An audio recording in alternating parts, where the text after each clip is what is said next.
tayo ngayon sa Santa Cruz, Manila, particular po dito sa Rizal Avenue Corner, Bulacan Street. Nasa likuran ko lamang po itong Chain Glass Enterprises kung saan isang krimen nga po naganap bandang alas 12 nagsimula itong pagwawala o pamamaril ng isang gwardiya kung saan napatay nito ang mismong marketing manager nitong naturang establishmento at dalawa sa empleyado pa ang nasugatan kaugnay po ng naturang pamamaril. Sa ngayon nga po ay nakakordon itong area ito habang nagpapatuloy ang investigasyon. Sa kasamang palad, itong mismong gwardiya ay nagpatiwakal din matapos po itong pangyari.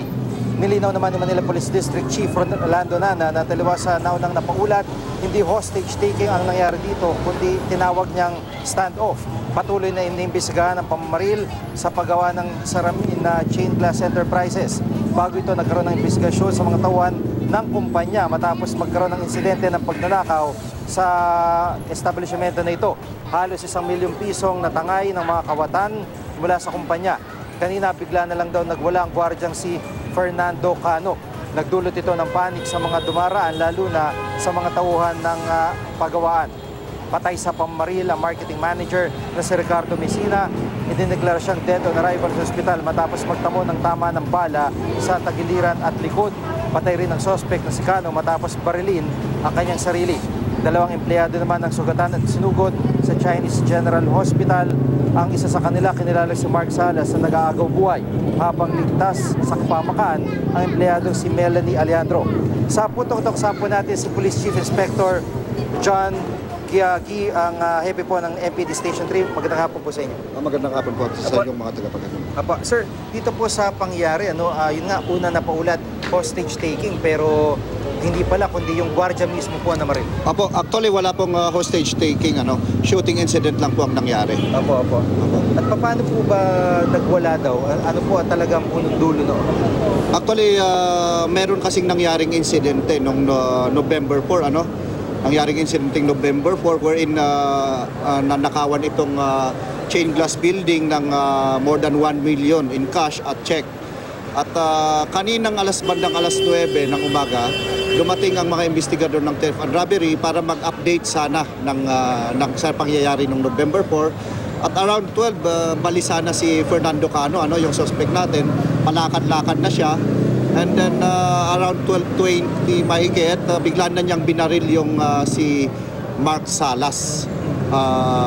Victoriano Mark Salas, yun yung unang binaril niya dito. Sinasabi niya wala akong kasalanan dito, wala akong ginawang masama. At sunod na pinuntahan niya yung sales manager si Ricardo Messina, at pinapuntukan niya ito at sa kasamaang palad ay siya yung namatay sa incidenting ito.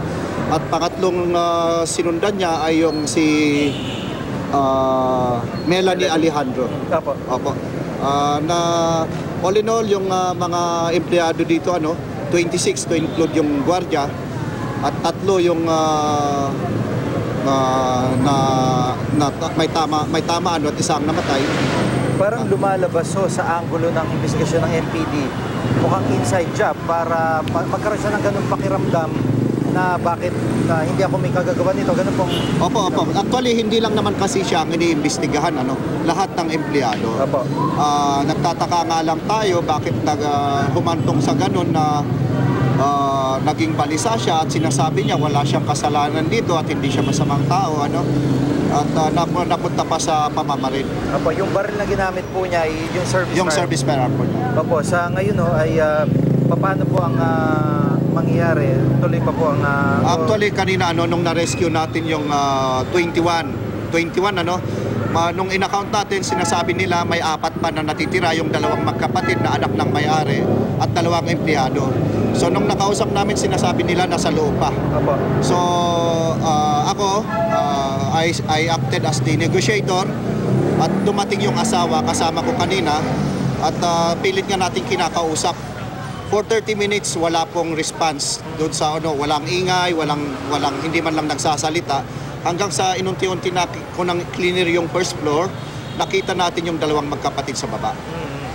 That's the time na hinanda natin yung SWAT para sa second floor sana. At doon na natin nakita na nandun siya sa second floor sa harap ng CR na nakahandusay na tuguan. Opo, so kumbaga yung pamilya po ba dito mismo nakatira, yung may-ari po? Hindi ko na po nakausap. Oo. Actually, yung gwardiya natin, sinubukan niyang habulin pa yung mga natitirang empleyado. At yung mga empleyado natin kasi nag-lock dun sa may CR sa may comfort room. Actually, pinaputukan pa niya yon ng isa. At hinabol niya doon. Siguro nung wala na siyang makitang tao, doon na siya nag-isip na magpatiwakan. Opo, at sa ngayon may tuturing hong sarado na itong kaso para sa MPD po. Ano po? Opo. Sa itong pangyayari, we are considering it as close also. Opo. Maraming salamat po sa Okay. pagkakataon. Si Police Chief Inspector John Giagi, ang Chief po ng MPD Station 3 Anti-Crime Division.